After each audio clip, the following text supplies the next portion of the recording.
So as I said, incidentally, last week, I happened to be in Turkey at a World Business Angels Forum meeting. And who comes up to speak? It's the man known as Mr. Al Zayan, who is one of the leading family offices leaders in Bahrain.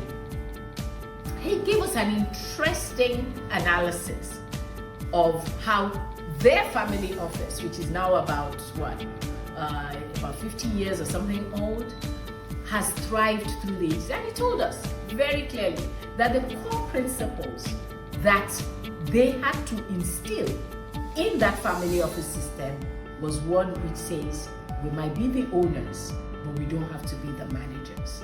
And I think it's something that some of the points that he made, which I found extremely interesting, were one, that governance has to be your anchor.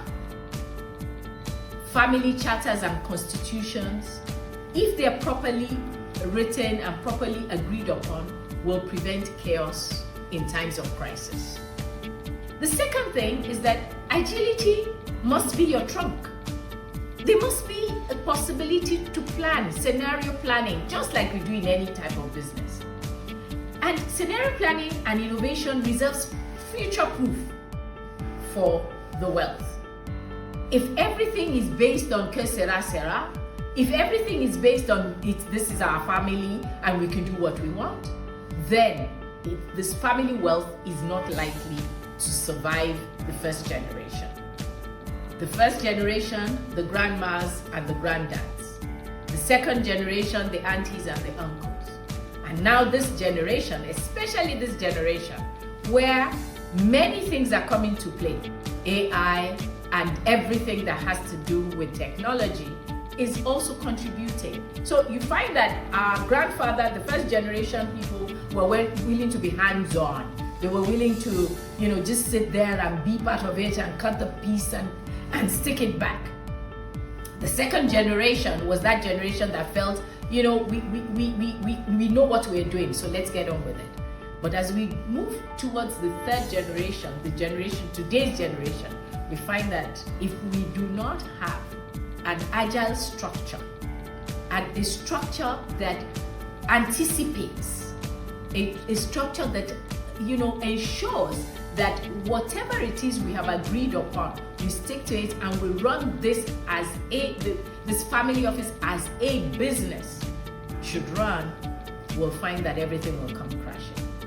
The third point he made, which I found also very helpful, was that spiritual and social capital are our canopy. As Africans, we're extremely spiritual. And as Africans, we know that, social capital is one of our strongest, values. So legacy isn't just about finance, or is it financial? Our legacy is also cultural.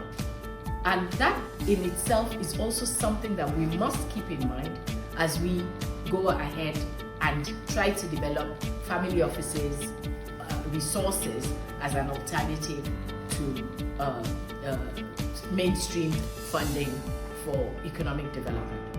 And the final one, which is a point that really resoned with me, even as at yesterday, I again stumbled upon another article which was talking about the 53 years of the UAE's family offices development, and was saying that when you look at the royal palm dates and the way those trees in the desert survive, you will realize that family offices in the UAE, for example, thrive on resilience.